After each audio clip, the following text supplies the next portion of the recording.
Richard, talk to me about your career in estate agency and trading. When did you start estate agency? Well, Chris, I'm one of those sad individuals that when I was at school, I always wanted to be an estate agent. Really? Yeah. I thought, I want to make money. What's the biggest thing I can be involved in selling? It must be a house. Yep. I didn't know about the city, by the way. Had I known about the city, I probably would have gone into the city.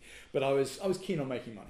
Okay. And so I thought estate agency. So I lived in a sleepy town in Gloucestershire and went and knocked on some doors in London, in Kensington, and got a job as a junior photocopying assistant. And I wasn't very good at that. I kept wrong way round, upside down, everything. But when they let me out... When was this? In the 1982. 1981. And year so before I got straight in at the bottom. Straight, absolutely. Photocopy, yeah, king absolutely. of photocopying. Do we have colour photographs at this time? No. This is just black and white photocopies. Anyway, I wasn't very good at that, but when they let me out to show a few flats and houses, I found I could sell them. I was what I now realise is an unconscious competent. I didn't quite know what I was doing, but I seemed to be able to do it. Were you enjoying the job at the time? Love it, absolutely love it. I mean, did you learning from my boss as well. And is it just because you wanted to earn lots of money? Is that why you wanted to be an estate agent at the time? I think things that was the motivation for doing it. And what do you mean? I don't want to earn money now? Well, no, no, that was the motivation for doing it. But then when I began to understand it, I became fascinated by it and interested and wanting to do a good job and finding an empathy with my clients, even though they had expensive houses in Holland Park. Their needs to move, and I found I could help them. And yes. I was just the young guy, but I found I could help them. Influenced by my boss, I'm still using some of the word strings he used, but I now realise actually I didn't have any formal training or anything. And anyway, I was then asked to go and I worked in the flat department of Winkworth in Kensington, and eventually was asked to go and run the Winkworth office in Fulham, in Parsons Green. And I made the transition at the age of 20, at the age of 23. You're looking good, I'm looking good. At the age of 23, from what I thought was a good estate agent to what I now realise was a rubbish manager. I don't know a lot of agents make that transition. I was managing people, like 8 people who were older than I was. And didn't so make 23, you were at Winkworth's running Parsons Green? Yeah, absolutely. And then became a co-franchisee with that as well, with Mike Stoop, actually, who subsequently went he's to... lovely, I love him. Absolutely, yeah. Went to head up L&G Experience, Martin Cohen, those sorts of things, and back at Winkworth now. Yes. And so that was all fine. Now, during that time, I rather bullishly submitted an entry to the Watthouse Estate Agency of the Year Awards, the only awards around at the time, and won. I couldn't believe my little office. Were you a co-franchisee with Mike? Yeah. What made you go from employee to owner?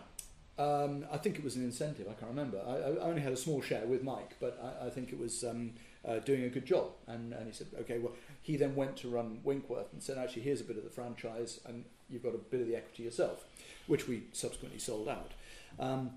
So we won this huge award. And as a result of that award, the publicity was incredible. I realised what that award did for our business was fantastic. And I was invited to speak on the BBC and write for the Telegraph and all sorts of things. I was only in my 20s. But I realised the power of good marketing purely as a result of what that little award did to elevate, me sort of personally in a way.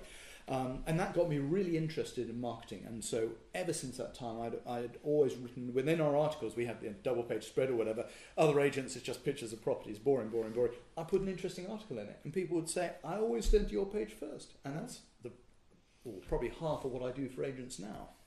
So then it was all going well. I then bought my own franchise as well down in Twickenham, East Twickenham. Okay, it's not that far away. No. And then this... What were your hopes of being your own boss, 100%? Yeah, well, that was my own business. But I didn't have a great experience of success as being my own boss, because this was in the late 80s, when around 89, 90, when the market absolutely crashed. Yeah, because there's plenty of people out there thought that the only crash was 08. Yeah. Oh, no, this is far worse. Fit interest rates of 15% and everything, and I was nearly wiped out. I was all but wiped out. How did that make... So sold the house, Yeah. Right, so there was you. You'd gone through the ranks of employee, then you became a co-franchisee, then you were top dog, you were kingpin. People were interviewing you. You must have felt $1 million. You were rock and rolling, and then the poo hit the fan. The technical term. Yeah. What happened? It was really disappointing. We had to sell the house, close a bit, sell. Really disappointed. That must have. This is my disappointed face. Yeah. So anyway, how did it affect the family? You know, really. We took it hard. I mean, I've been married 36 years to a fantastic lovely lady, Sean. Beautiful lady. And we dust ourselves off, move on. We were still in our 20s, and we thought, it's always pissing with rain as well. Let's go and do something completely different. We had 2 small children. I happened to be approached by somebody, I can't remember why, but in South Africa, a lady called Pam Golding, who runs a very successful major agency in South Africa that's now affiliated with Savills. And I went to work for Pam Golding. And so I went over there, we went over there as a family, and I thought, estate agent of the year, I'll show them how to do it. But I was completely humbled. I had to unlearn the little I thought I knew and relearn a whole new way of doing it. I had to be licensed, so I had to go to evening classes. It was commission only, so I was getting, half of 7%, so quite a good commission, but on the low value properties. But the stuff that I was learning, that I was trained, was fascinating. That got me thinking, I'm beginning to understand the science behind estate agency. I ended up... Sorry. No, carry on. Probably we could talk about that in a different video. Yeah, carry on, please. I ended up sort of managing about a dozen offices around the Cape Town area. And then 4 years later, I think it was, we decided to come back for the sake of the children's education and everything. So we came back. But having had the experience of the benefit of the marketing that had resulted from the award and all the publicity and the writing and the articles and everything that came from that, and then from the training I received in South Africa, which also included training in the American style, a lot of American trainers coming over, I then combined the two together. And ever since, I've provided marketing and training services for estate agents. So do you think the fact that your world turned upside down because of the crash in '88, you going to South Africa thinking you were top dog, that the chair leg being pushed from underneath you, realising that actually probably, and the amount of people that say this, we in UK think we own a estate agency. In reality, the Australians and Americans... Australians are far better. I don't know about the Americans, but the Australians for sure. Yeah, I've done 2 tours of Australia, speaking at events there, and challenging, but they are way ahead of the game. Way ahead. Indeed. Yeah. That actually gave you a great foundation to build what you've got today.